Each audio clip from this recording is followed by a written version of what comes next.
conceptualizing this collection, and especially coming back to a platform like Lakme Fashion Week to present that kind of journey? Yeah, it's taken me a while to be on the ramp doing a show. But if you see, the way I've worked on my collection has been, I haven't had that focus that the young generation today has. They're working on one chain of thought, one line of thought.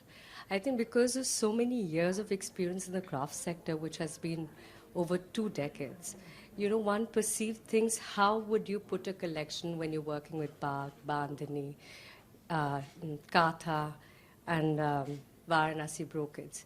It is putting everything together cohesively. It's my journey. It's been a personal journey, and I'm sometimes very envious of young people when they're so focused. I do not have that focus.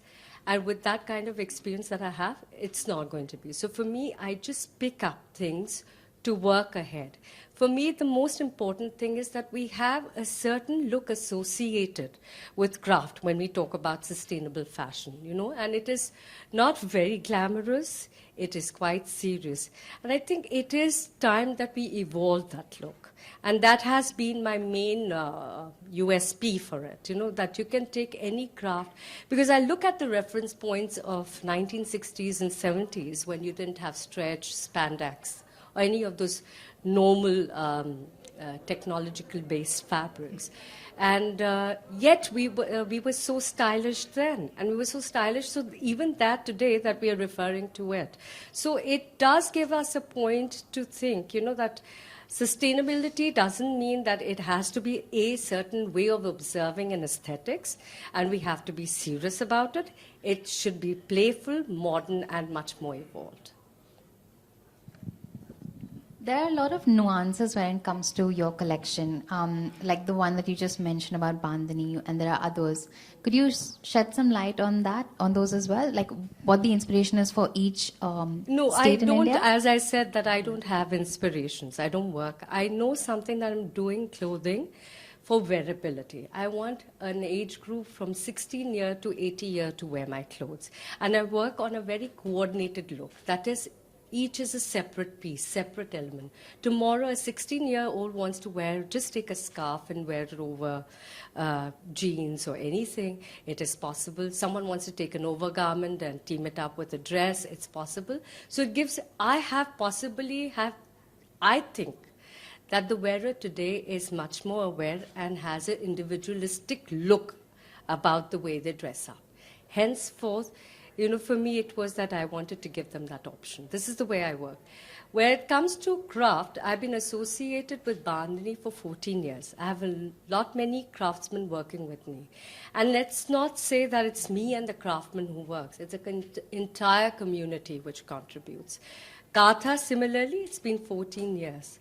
Bagh, I started my career with Bagh 22 years ago. So it was very interesting that, if you see, I haven't done any design element in terms of printing in Bagh, because I feel sometimes it's very important to understand that the craftsman is also doing a beautiful job. It's my duty to enhance this.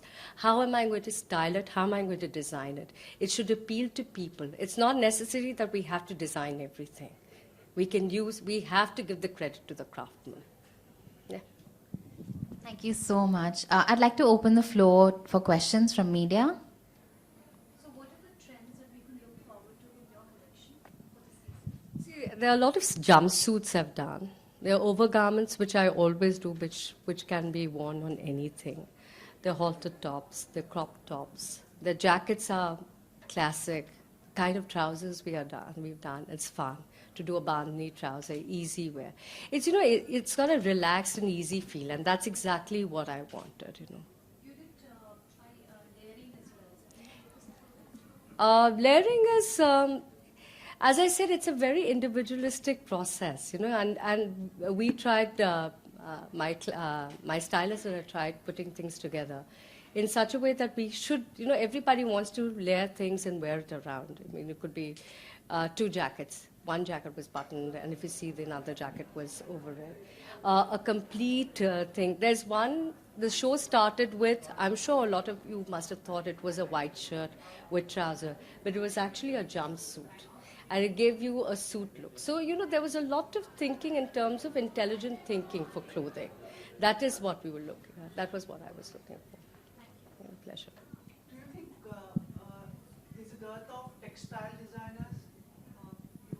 There are lots of fashion designers. I want to come to that. I think it's high time that we work cohesively and collectively in every aspect, because there's no growth working by yourself. So if you team up with a textile designer and a product designer, the product designer could be a fashion designer or any kind of product, it is the way forward. Because if you see internationally, especially in Japan, and since my mentoring is basically, I've been mentored by the Japanese guru, it says that everybody has their job to do. The way we do styling, makeup artists, in the same way you need textile people. Textile designers, then you have fashion people. So everybody has to work together. And individual growth is not going to take you too far. Also, what was appealing the makeup of the models? That was fun. Even I enjoyed it, yeah. Especially the lips. Yeah, the lips, the hologram lips. Yeah, that was a wonderful thing. It was done by Donald, and we were, the clothes are wearable.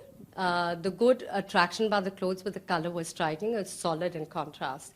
So we needed something, just one element that would lift it. The footwear was silver, which was nice, popping silver. The lips were your halo lips, and it was lovely. I'm sorry the models had to go through it, but it looked lovely. And the hair was also done wonderfully. So there was a playful element.